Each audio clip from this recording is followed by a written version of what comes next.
नमस्कार प्रिय विद्यार्थियों, आज के वीडियो के माध्यम से हम लोग चर्चा करेंगे संस्कृत साहित्य के बारे में।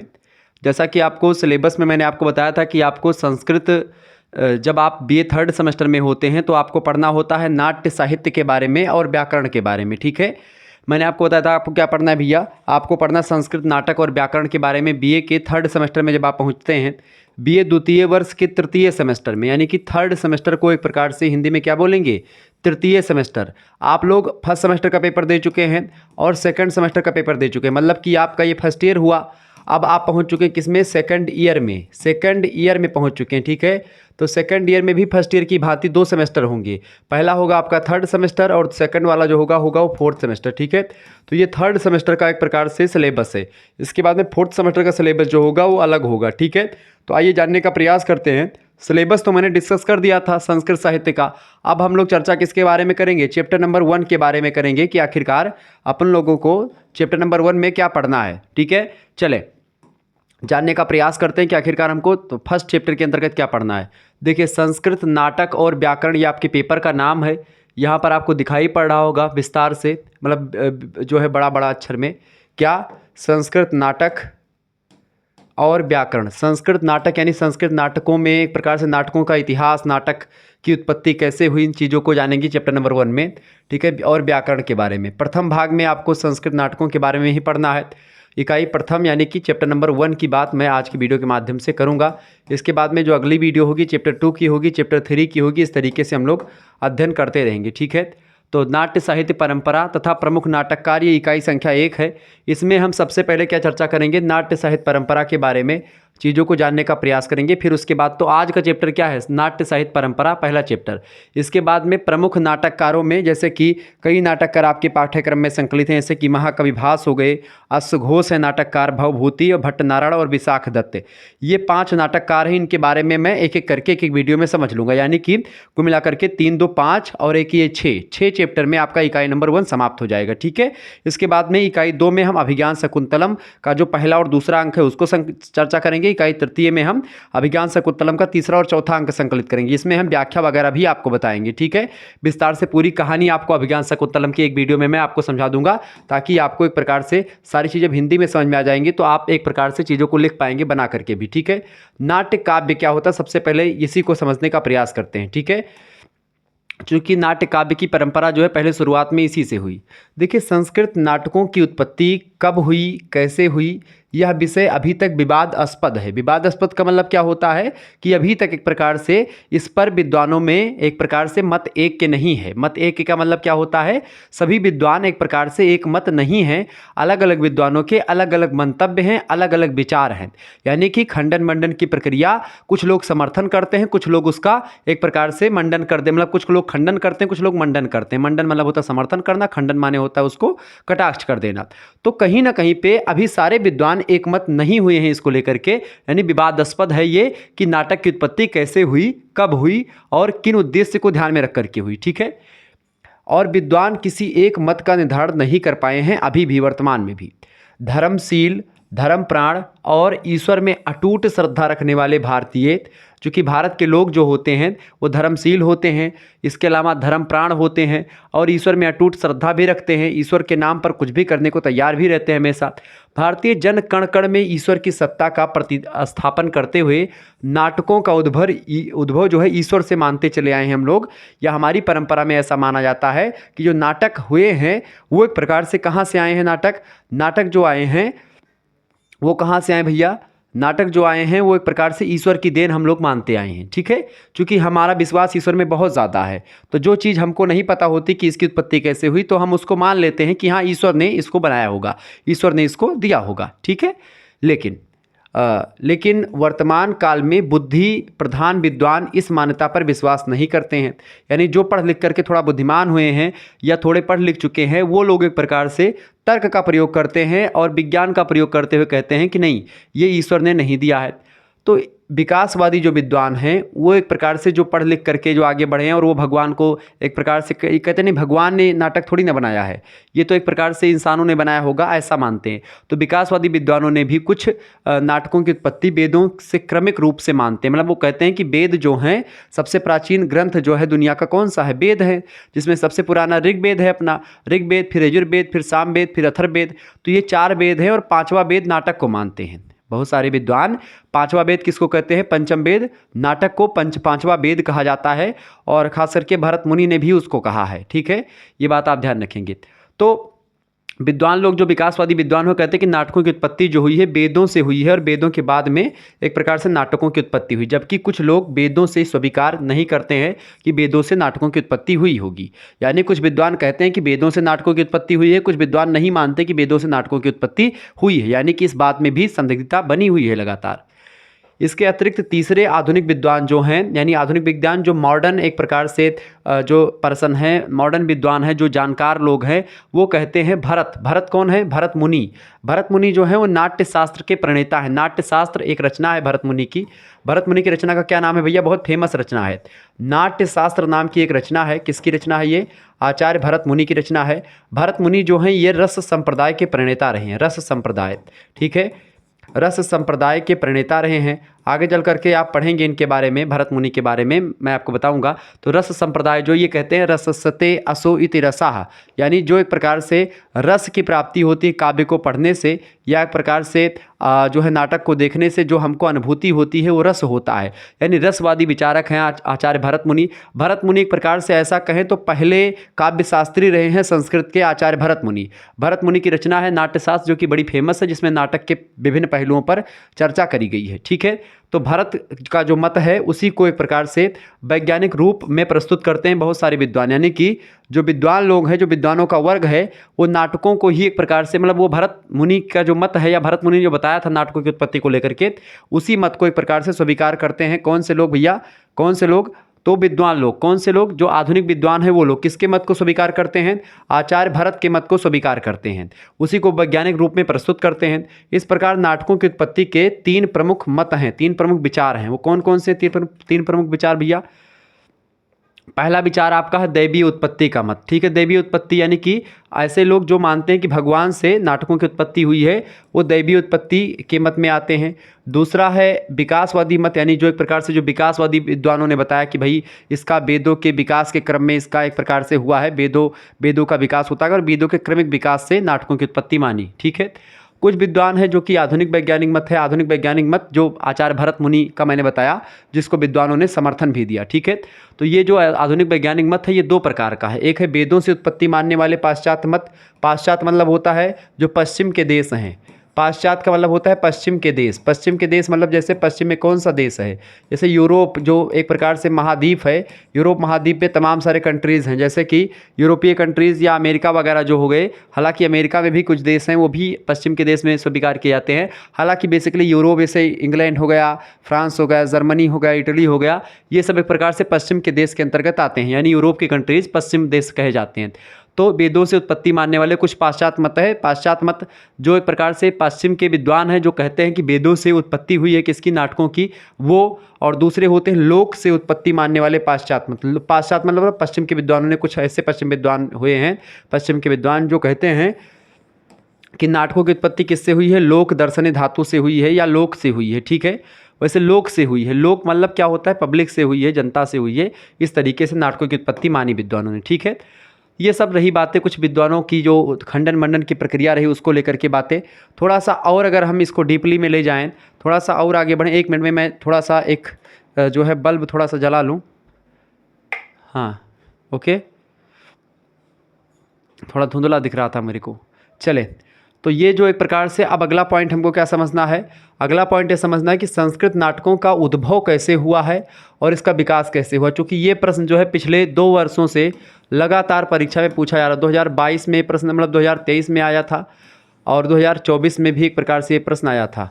ठीक, 2024 का मतलब क्या होता है कि अभी जब एक प्रकार से 2022 मतलब 2022 जो 22-23 वाला इरा था उसमें, और 2023-24 वाला, ठीक है, इसमें आया था। अब 24-25 ये चल रहा है, 24-25 में भी ये प्रश्न आएगा। ठीक है, अब इसमें मैं आपको बताऊं, आप प्रश्न क्या पूछेगा कि संस्कृत नाटकों की उत्पत्ति कैसे हुई या उद्भव और विकास पर प्रकाश डालिए। ये लघु उत्तरीय या दीर्घ उत्तरीय में प्रश्न बनता रहा है। ठीक है, तो नाटक की उत्पत्ति के विषय में विद्वानों में विविध मत है। विविध माने होता है कई प्रकार के मत हैं। मैंने शुरुआत में इसीलिए इसको समझा दिया कि नाटक की उत्पत्ति कैसे हुई, इसको लेकर के विद्वान एक मत नहीं है। अलग अलग विद्वान अलग अलग तरीके के या अलग अलग एक प्रकार से विचारों को फॉलो करते हुए आगे बढ़ते हैं। ठीक है, कुछ जो है पाश्चात्य विद्वान यूनान को नाटकों का आदि स्रोत स्वीकार करते हैं।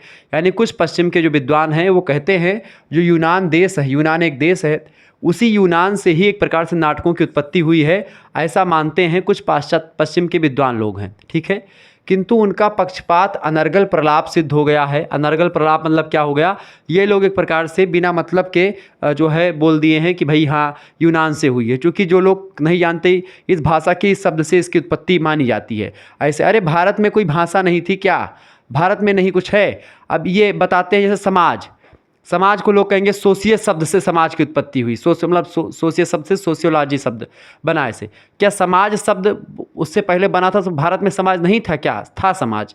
लेकिन एक प्रकार से अब यही है कि भाई कहते हैं कि सोशियोलॉजी का हिंदी रूपांतरण है समाजशास्त्र। ठीक है, लेकिन अब उसको हम लोग एग्जैक्ट तरीके से बता नहीं पे। हमारे वेदों से इतनी सारे ज्ञान भरे पड़े हैं, हम उसको एक प्रकार से अच्छे तरीके से उसको जो है रिप्रेजेंट नहीं कर पाते हैं या उसको सही तरीके से बयां नहीं कर पाते, और इसी कारण से शायद हम पीछे रह गए। हालांकि ये जो विद्वान लोग हैं इनको थोड़ा सा इस पर सोचना चाहिए किताब उताब लिखने से पहले, कि जब हम ये कहते हैं कि यहाँ से उत्पत्ति वहाँ से उत्पत्ति, तो सबसे पहले हमको ये भी चेक करना चाहिए फिर जो रिसर्च स्कॉलर हैं उनको, कि क्या हमारे संस्कृत से इस शब्द की उत्पत्ति कहीं से हो रही है। अगर हो रही तो पहले हम संस्कृत को प्रेफर करें, फिर बाद में विद्वानों की बातों को कहें, मतलब अलग अलग विद्वान की। ठीक है, चले पहली बात, पहला जो एक प्रकार से मत है उसको समझते हैं। भारतीय परंपरा और नाट्य शास्त्र, ये क्या है भारतीय परंपरा और नाट्य शास्त्र। देखिए भारतीय परंपरा के अनुसार अगर देखें नाट्य शास्त्र की उत्पत्ति की, जिसका वर्णन भरत मुनि की रचना जो है नाट्य शास्त्र उसमें है। सबसे पहली रचना नाटकों को लेकर के एक प्रकार से जो रची गई नाट्य शास्त्र या भारतीय काव्य शास्त्र, या बेसिकली बोले तो काव्य शास्त्र जो संस्कृत का रहा है, उसके प्रथम आचार्य रहे, रस संप्रदाय के प्रणेता रहे हैं आचार्य भरत मुनि। इनकी रचना जो नाट्य शास्त्र है ये भारत ही नहीं बल्कि दुनिया में फेमस रचना है। ठीक है, नाट्य शास्त्र। तो नाट्य उत्पत्ति का वर्णन जो है आख्यानात्मक ढंग से किया गया। आख्यानात्मक मतलब कि बहुत ज़बरदस्त तरीके से इन्होंने किया है। आचार्य भरत मुनि ने नाटकों का वर्णन बहुत ही ज़बरदस्त तरीके से अपनी रचना नाट्यशास्त्र में किया है। और मतलब नाटक की उत्पत्ति कैसे हुई इसका विस्तार से वर्णन किया है। ठीक है, नाट्यशास्त्र नाम की पुस्तक में नाटकोत्पत्ति की दैवीय परंपरा एक प्रकार से बताई गई, कि दैवीय परंपरा मतलब भगवान से उत्पत्ति किस परंपरा को स्वीकार किया गया। भरत के अनुसार देवताओं की प्रार्थना पर मनोविनोदाना मतलब कि मनोविनोद अर्थ मतलब मनोविनोद अर्थ मतलब क्या होता है कि मन को लुभाने के लिए। मन माने मन, मनो माने मन, विनोद माने होता है हंसी मजाक, अर्थ विनोदनार्थ मतलब मनोविनोदनार्थ। इसका मतलब ये होता है कि मन को विनोद या एक प्रकार से मनोरंजन के लिए, मन की खुशी के लिए, मन को तसल्ली के लिए, मतलब जैसे विनोद कहते नहीं मजाक के लिए, हंसी मजाक के लिए। जैसे कपिल शर्मा का शो आता है तो कॉमेडी करता है, तो वही कॉमेडी, विनोद माने होता है कॉमेडी। ठीक है, तो उसी मन को कॉमेडी करने के लिए या एक प्रकार से बोले तो मन को खुशी करने के लिए, मनोरंजन करने के लिए ब्रह्मा ने क्या किया, ऋग्वेद से पाठ्य की उत्पत्ति बताई। किससे?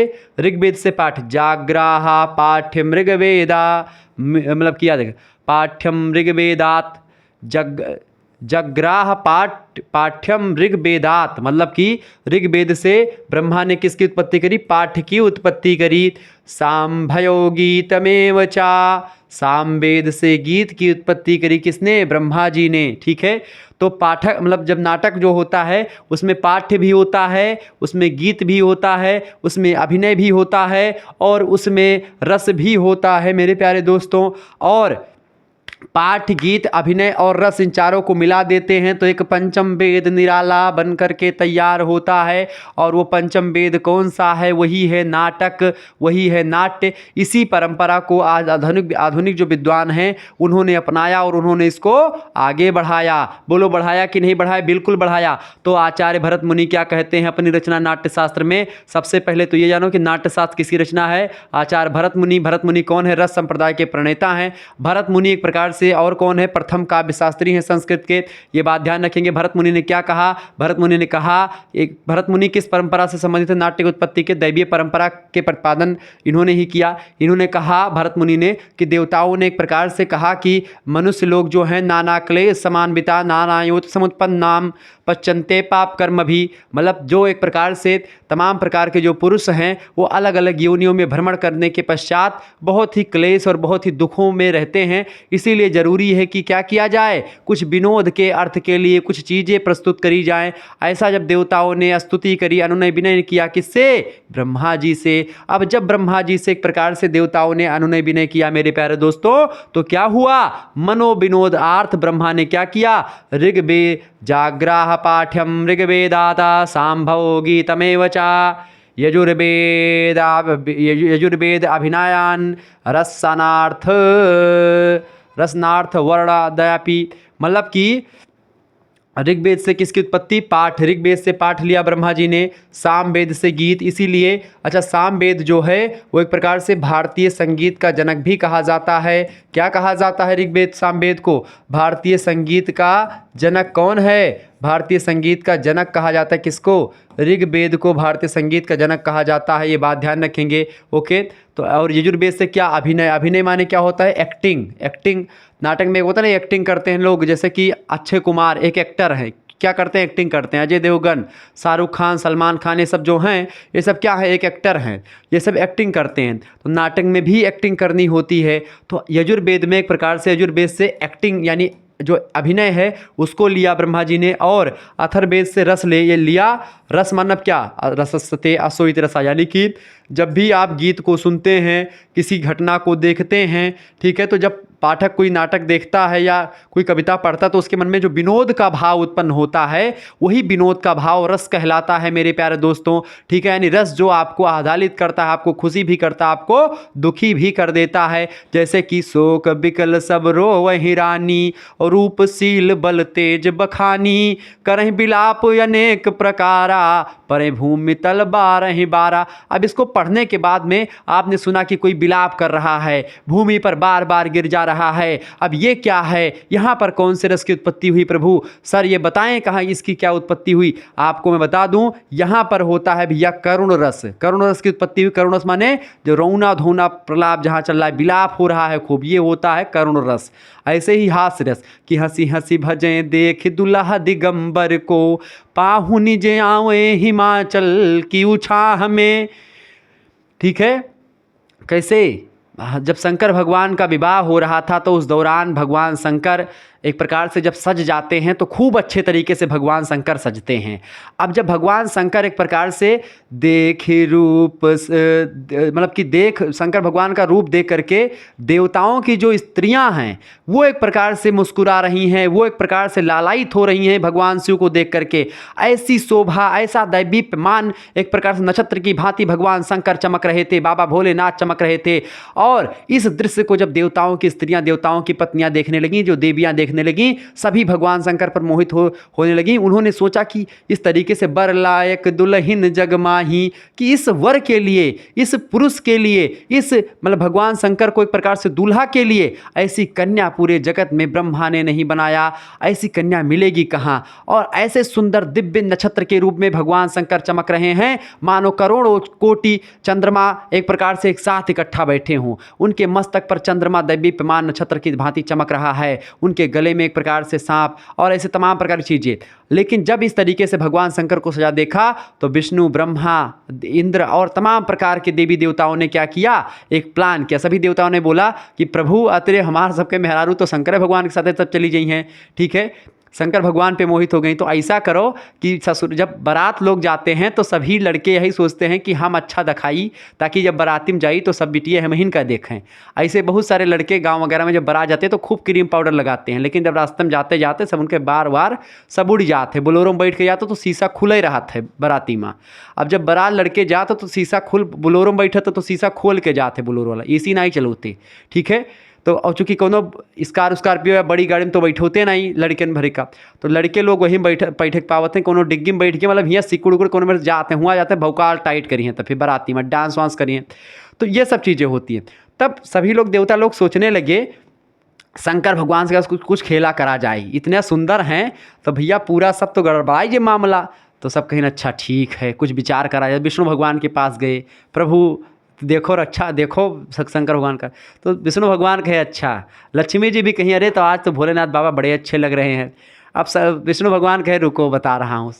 विष्णु भगवान गए, कहे देखो शंकर जी ऐसा है कि आप जो है अपनी मंडली के साथ चलिए, हम लोग अपनी अपनी मंडली के साथ, सारे देवी देवता चूँकि अपने अपने गण के साथ।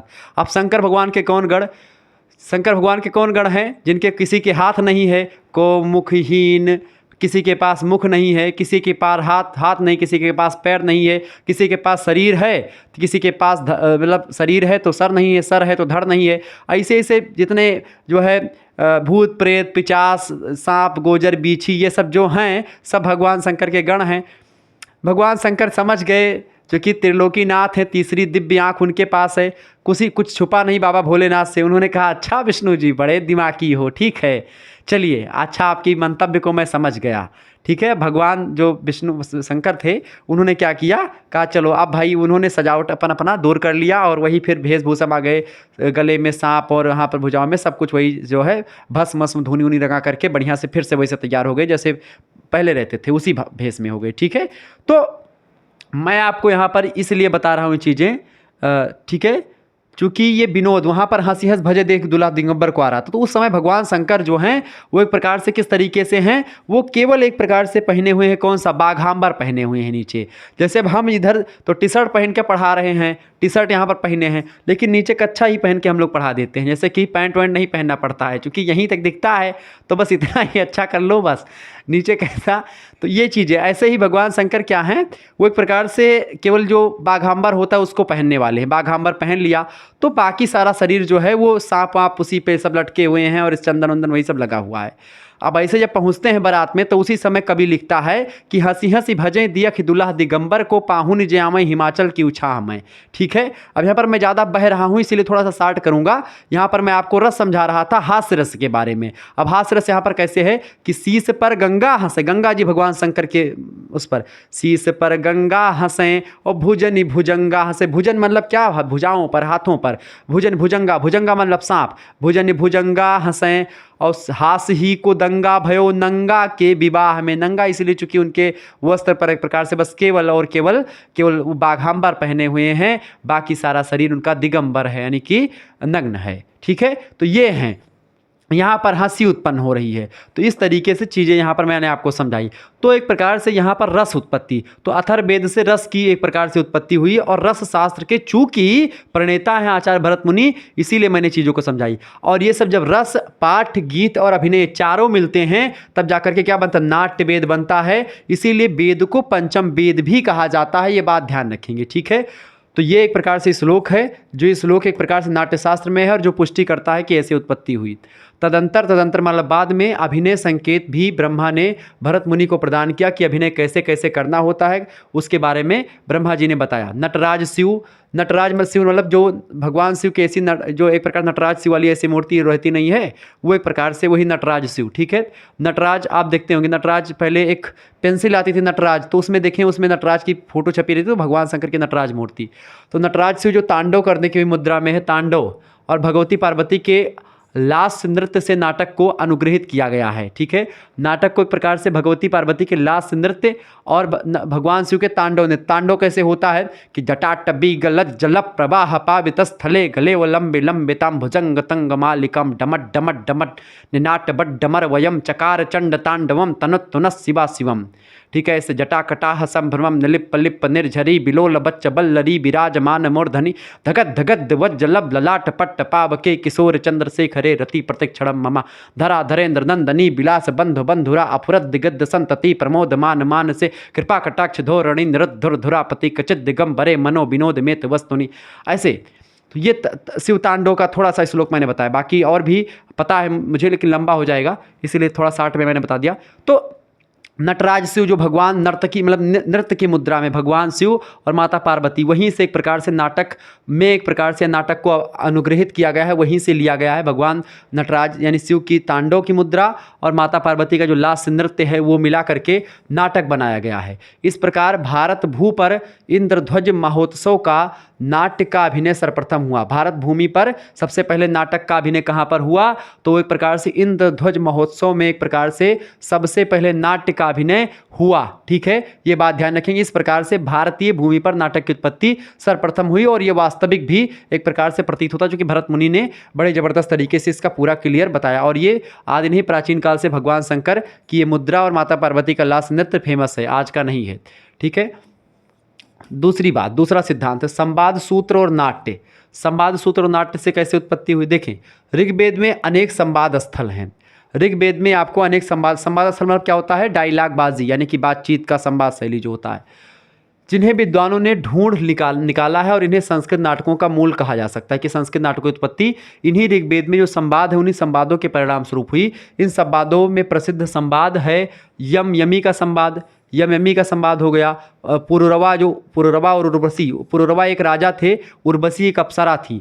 उर्वशी अप्सरा को एक बार कोई दैत्य था, वो एक प्रकार से दौड़ा, मतलब उर्वशी को एक प्रकार से उर्वशी पर मोहित हो गया और एक प्रकार से उर्वशी के ऊपर एक प्रकार से अटैक कर रहा था। तो राजा पुरुरवा एक प्रकार से देखते हैं और उर्वशी को बचा लेते हैं।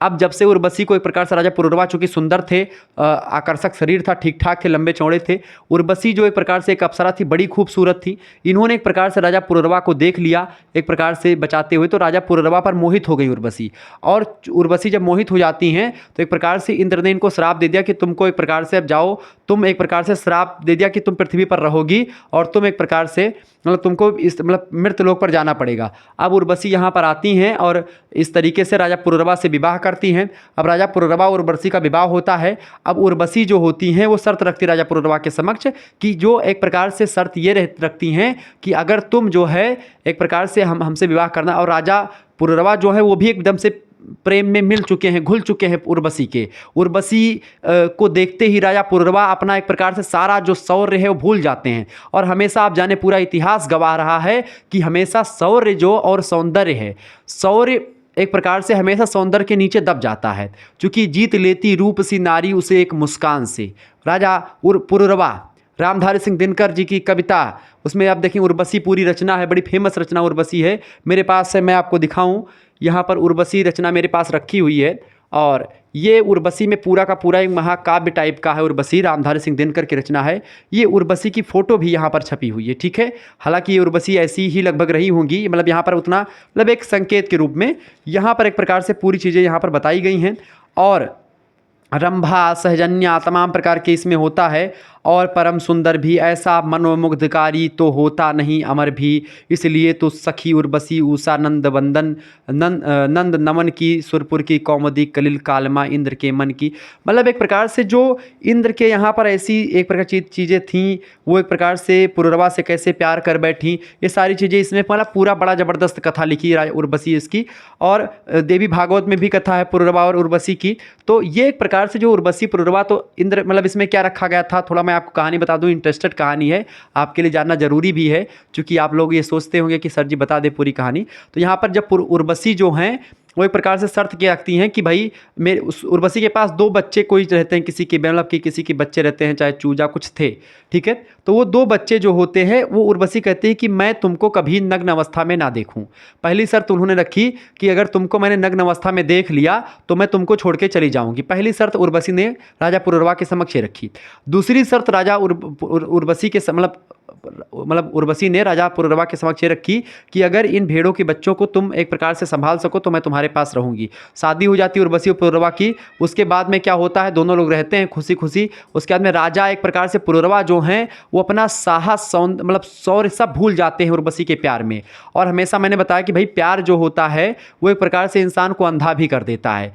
जब एक प्रकार से आप लोग तो उसी दौरान के हैं या उसी कालखंड में जी रहे हैं, कॉलेज लाइफ आप जी रहे हैं, इस दौरान प्रेम होते रहते हैं। ठीक है, कोई छोड़ करके जाता है, फिर किसी के साथ हो जाता है, बातचीत होती है, आप एक प्रकार से किसी झगड़ा भी करते हैं, तमाम प्रकार की चीज़ें यहाँ पर होती रहती हैं। ये दौरान आम सी बात है। और इस दौरान बच्चे, बहुत सारे लोग पढ़ने वाले बर्बाद भी हो जाते हैं इसी के चक्कर में। कुछ बच्चे एक प्रकार से आगे निकल जाते हैं। अब उन्हीं को देख करके कुछ लोग मूवी देखते हैं, जैसे मूवी अभी आई, वो क्या नाम है उसका, 12th फेल मूवी। तो उसमें एक प्रकार से मान लेते किसी किसी का प्यार सक्सेस हो गया, वो बन गए SDM और जो भी बनना था। अब आजकल के जो बच्चे हैं वो भी प्यार करने लगे कि हम प्यार करेंगे तो अपनी जो है गर्लफ्रेंड से या बॉयफ्रेंड से बतवाएंगे और उसी में डिस्कस करेंगे क्या कि भैया ये बताओ कि आज जो है वो क्या नाम है, अनुच्छेद इसमें 19 में क्या लिखा है, अनुच्छेद 20 में क्या लिखा है, यही सब बात करोगे। 10-20 मिनट आप पढ़ाई लिखाई की बात करेंगे, उसके बाद में फिर वही बात करने लगेंगे अपनी जो भी बात करनी होगी, रोना धोना, ठीक है। तो ये सब चीज़ें होंगी। तो कहीं ना कहीं पे क्या होता है, ऐसे ही यहाँ पर भी उर्वशी के चक्कर में, मतलब उर्वशी और पुरवा का प्रेम जो है बड़ा बढ़ता चला गया। अब जो ये देवता लोग थे उनको एक प्रकार से डाउट होने लगा। फिर नारद मुनि या इंद्र ने एक प्रकार से पूरा एक माया जाल रचा और उनके जो चूजे के बच्चे थे उनको चुरा लेकर के इंद्र जाने लगे, ठीक है। फिर रात में क्या हुआ, उर्वशी को पता चला कि भाई उनके चूजे, मतलब जो बच्चे थे, छोटे छोटे बच्चे थे, वो एक प्रकार से जा रहे हैं, मतलब वो गायब हो गए हैं। उर्वशी ने कहा कि एक प्रकार से जाओ मेरे बच्चों को लेकर के आओ। राजा उस समय चूंकि रात में लेटे थे तो वो दिगंबर थे, मतलब वस्त्र नहीं था उनके तन पर। तो तुरंत रानी उर्वशी, मतलब जब जो है उर्वशी ने देख लिया उनको, नग्न अवस्था में भी देख लिया, और उनके चूजे बच्चे भी राजा ला नहीं पाए। इंद्र चूंकि गायब हो गए लेकर के, तो वो ला नहीं पाए। ऐसे में उर्वशी उनको छोड़कर चली जाती हैं। फिर राजा पुररवा का भी एक प्रकार से बड़ा हाल होता है बुरा, फिर लोग समझाते हैं, फिर ठीक ठाक चीज़ें होती। तो यही सब पूरी कहानी थी। और भी अच्छे तरीके से मैं पूरी कहानी मुझे पता है तो मैं बता सकता हूँ, लेकिन यहाँ पर एक प्रकार से बड़ा लंबा हो जाएगा वीडियो। तो यम यमी का संवाद है, उर्वशी पुररवा का बड़ा जबरदस्त संवाद है, शर्मा और पाणी का संवाद है, इंद्र इंद्राणी का संवाद है, इंद्र और मरुत का संवाद है, विश्वामित्र और नदियों का संवाद है। तो ये सब संवाद जो है सूत ऋग्वेद के विभिन्न मंडलों में बिखरे पड़े हैं। तो इनको एक प्रकार से इकट्ठा करके इन्हीं को नाटक की उत्पत्ति के रूप में माना गया है, ठीक है। यानी कि संवाद सूत्र और नाट्य की उत्पत्ति, मतलब संवाद सूत्र से ही नाट्य की उत्पत्ति मानते हैं कुछ विद्वान ऐसे। आगे तीसरी बात यह है, कुछ लोग वीर पूजा सिद्धांत कहते हैं, मतलब नाटकों की उत्पत्ति की। डॉक्टर रिजवे नाम के पाश्चात्य विचारक हैं ये, इन्होंने नाटक की उत्पत्ति वीर पूजा से संबंधित प्रतिपादित की है कि वीर पूजा जो होती है उससे रिलेटेड है नाटक की उत्पत्ति। रिजवे का कथन है कि नाटक का जन्म जो हुआ है वो मृत वीर पुरुषों के प्रति आदर दिखाने की भावना से हुआ है। जो वीर व्यक्ति होते हैं और उनकी मृत्यु हो जाती है, उनके प्रति श्रद्धा और आदर प्रस्तुत करने के लिए एक प्रकार से वीर पूजा होती थी। इसका उदाहरण उन्होंने यूनानी दुखांतिका के रूप में प्रस्तुत किया है, किंतु यह मत किसी को स्वीकार नहीं है। यह मत एक प्रकार से पूर्णतः खंडित कर दिया गया, ठीक है। मतलब इसको किसी ने समर्थन ही नहीं दिया। चौथा मत यह है नाटकों की उत्पत्ति का, वो है प्रकृति परिवर्तन सिद्धांत। डॉक्टर कीथ एक बड़े जबरदस्त विद्वान हैं। ये नाटक का उद्भव प्राकृतिक परिवर्तनों को प्रस्तुत करने की इच्छा की देन मानते हैं कि यही प्राकृतिक परिवर्तन होता रहा समाज में, क्योंकि परिवर्तन ही प्रकृति का नियम है, और जब परिवर्तन होता रहा तो उसी परिवर्तन को दिखाने का एक प्रकार से एक माध्यम था नाटक, ऐसा इनका मानना है। महाभाष्य जो कि पतंजलि की रचना है, उसमें निर्दिष्ट जो कंसबद्ध नामक नाटक का अभिनय है वो कीथ के अनुसार इस बात की या इस मत की पुष्टि करता है कि ऐसा रहा होगा। तो कंसबद्ध नाम का नाटक जो महाभाष्य पतंजलि की रचना उसमें आपको मिलेगा, ठीक है। तो वो एक प्रकार से ये इस बात की पुष्टि करता है, ठीक है, जो अभी इन्होंने प्रकृति परिवर्तन सिद्धांत बताया। तो ये डॉक्टर कीथ बताते हैं। इसके अलावा पांचवा सिद्धांत है वो है पुत्तलिका नृत्य सिद्धांत। डॉक्टर पिसेल नाम के एक विद्वान हैं, इन्होंने पुत्तलिका नृत्य को आधार बनाया और स्वीकार किया कि पुत्तलिका नृत्य से ही नाटक की उत्पत्ति हुई। इस नृत्य की उत्पत्ति वस्तुतः भारत में ही हुई है। पुत्तलिका नृत्य की, पुत्तलिका एक डांस होता है, नृत्य होता है, इसकी उत्पत्ति भारत में हुई। तो सूत्रधार शब्द की सत्ता उसके अर्थ के आधार पर समाश्रित कर उन्हें संस्कृत नाटक और पुत्तलिका नृत्य में संबंध स्थापित करने का प्रयत्न किया, किंतु यह मत भी निराधार प्रमाणित होता है। इसका कोई आधार नहीं है, बस केवल कह देने से मात्र उत्पत्ति नहीं हो जाती। तो ये भी मत खंडित हो गया। इसके बाद में छठा जो उत्पत्ति का सिद्धांत है वो है नाट्य उत्पत्ति की विकासवादी संपूर्ण समीक्षा जो है उसको समझने का प्रयास करते हैं। संस्कृत नाटक की उत्पत्ति कब हुई और कैसे हुई, यह एक अत्यंत विवादग्रस्त प्रश्न है। परंपरा के अनुसार नाट्य वेद की सृष्टि ब्रह्मा ने की थी तथा उसका पृथ्वी पर प्रचार जो किया है इसका वो भरत मुनि ने किया है, ठीक है। देवताओं ने स्तुति करी, मैंने जो पहला सिद्धांत देवी उत्पत्ति का बताया वही, ठीक है। तो भरत मुनि ने, अब चूंकि विद्वानों ने भरत मुनि के सिद्धांत को एक प्रकार से आगे बढ़ाया और उस पर मुहर लगाई, ठीक है। तो भरत मुनि ने उसका प्रचार प्रसार किया और ब्रह्मा ने एक प्रकार से उसकी रचना करी नाट्य वेद की। सामवेद से, यजुर्वेद से, ऋग्वेद से, अथर्ववेद से, सभी से थोड़ा थोड़ा चीज, मतलब अथर्ववेद से रस ले लिया, ठीक है, सामवेद से गीत ले लिया, ऐसे ही, ठीक है, अभिनय ले लिया यजुर्वेद से, ऐसे ही जो है उससे आपका पाठ्य ले लिया ऋग्वेद से। तो भरत मुनि ने अपने नाट्य शास्त्र में लिखते हैं भरत मुनि कि ब्रह्मा ने ऋग्वेद से पाठ्य यानी संवाद दिया, संवाद जो है वो ऋग्वेद से मिला, सामवेद से संगीत मिला, यजुर्वेद से अभिनय मिला और अथर्ववेद से रस के तत्वों को लेकर के नाट्यवेद का निर्माण किया। किंतु आधुनिक विद्वानों ने वैज्ञानिक अनुसंधान के आधार पर नाटक की उत्पत्ति के विषय में कई विचारधाराएं उपस्थित एक प्रकार से की हैं। नाटक के प्रधानतम अंग जो हैं संवाद, संगीत, नृत्य और अभिनय हैं। मतलब ये चार जो इन्होंने बताए एक प्रकार से भरत मुनि ने, वही चार अंग मुख्य हैं। वैदिक साहित्य की समीक्षा से विदित होता है या जानकारी मिलती है, विदित माने जानकारी मिलती है कि वैदिक काल में इन सभी अंगों का किसी न किसी रूप में अस्तित्व था, चाहे संगीत की, चाहे संवाद का, चाहे नृत्य का, चाहे विनय का। ये चारों तत्व कहीं ना कहीं पे चार तत्व मिल करके नाटक बनाते हैं और ये चारों तत्व वैदिक काल से ही परंपरा में रहे हैं, समाज में रहे हैं। ऋग्वेद में यम और यमी का संवाद, उर्वशी और पुरुरवा का संवाद, शर्मा और पाणी का संवादात्मक सूक्तों में नाटकीय संवाद का तत्व आपको देखने को मिलता है। सामवेद में संगीत तत्व भी है, बिल्कुल है। विद्वानों का अनुमान है कि ऐसे संवाद ही कालांतर में चल करके परिमार्जित हुए होंगे, इनका पारिष्करण हुआ होगा, इनका एक प्रकार से मतलब कि इनको एक प्रकार मॉडिफाई किया हो गया होगा।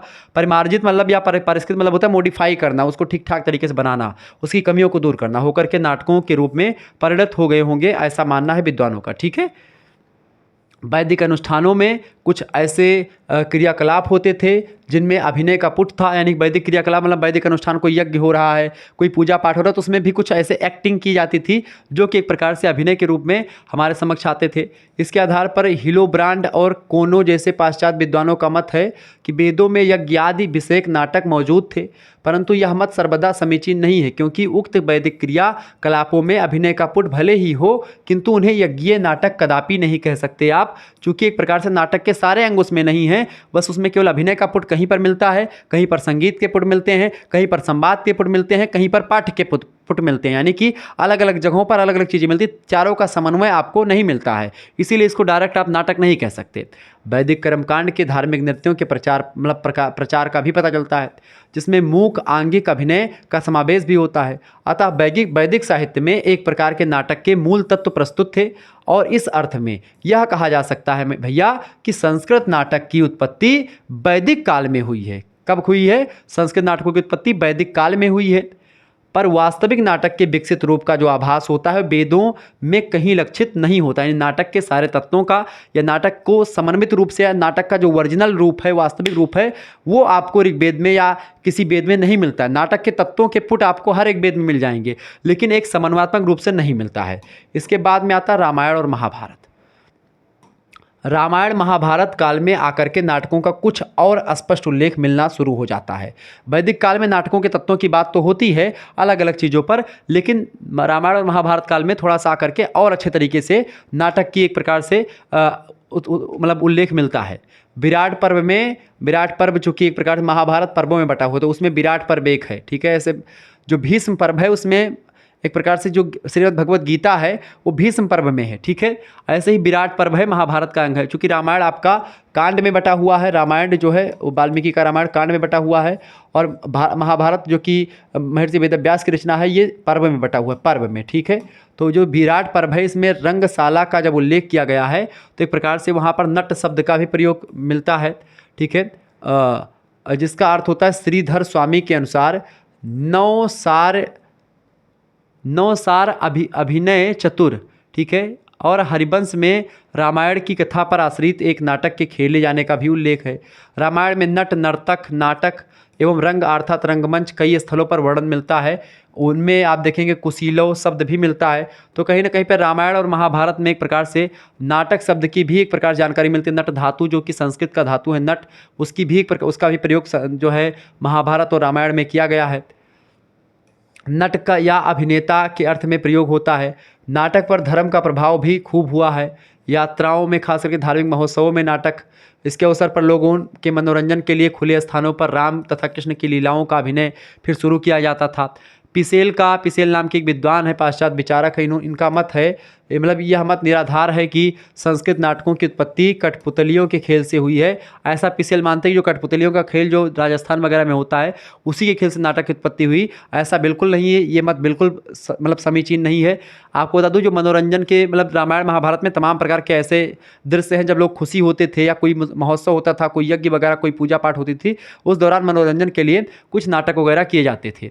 पाणिनि जो कि 4वीं शताब्दी ईसा पूर्व से संबंधित थे, उन्होंने एक प्रकार से क्या कहा जो है पराशर शिलालिभ्याम भिक्षुन्नट सूत्रयो, इस सूत्र में नट सूत्र अर्थात नाट्य शास्त्र का उल्लेख भी किया गया है।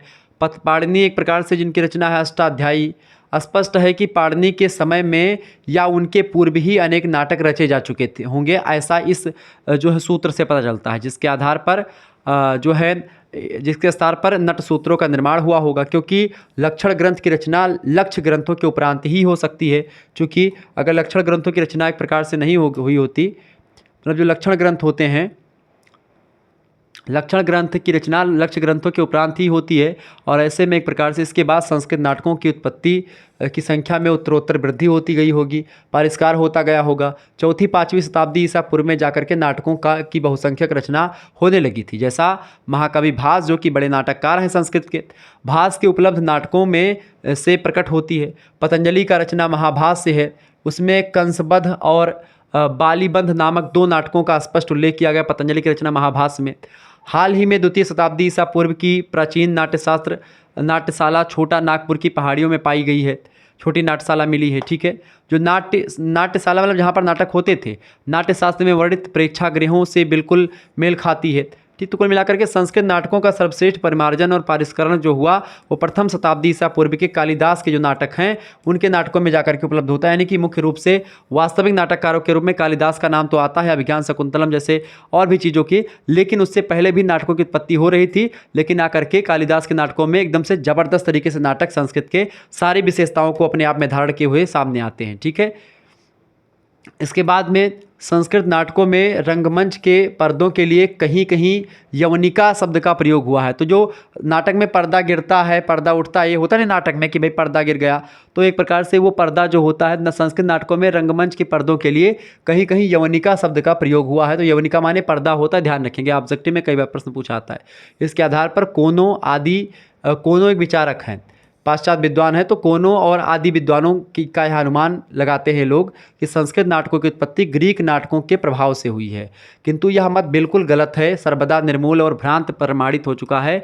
यवनिका शब्द का प्रयोग केवल इसलिए होता है क्योंकि यवनिका शब्द का प्रयोग हुआ पर्दों के लिए, इसीलिए इन्होंने कहा जो है कोनों ने और अन्य विद्वानों ने कि यवनिका शब्द चूंकि यवन से बना हुआ है, इसीलिए एक प्रकार से यवन मतलब कि यूनान या यवन ग्रीक शब्द या ग्रीक नाटक हैं, तो मतलब ग्रीक देशों से रिलेटेड हैं, तो ग्रीक नाटक से प्रभावित होगा ऐसा मानते, किंतु यह मत बिल्कुल गलत है। क्योंकि यवनिका शब्द का प्रयोग केवल इसीलिए होता है कि यवन मतलब जोनिया देश से आए वस्त्रों से पर्दे बनाए जाते थे। तो यवन देश से जो पर्दे आते थे, कपड़ा आता था, वही कपड़े से पर्दे बनते थे, इसीलिए उसको यवनिका कहते थे पर्दे को, ठीक है। संस्कृत नाटकों की उत्पत्ति तथा विकास स्वतंत्र रूप से सबसे पहले हुआ, और इस तरीके से नाटक की उत्पत्ति के बारे में चीज़ें मैंने आपको बताई, ठीक है।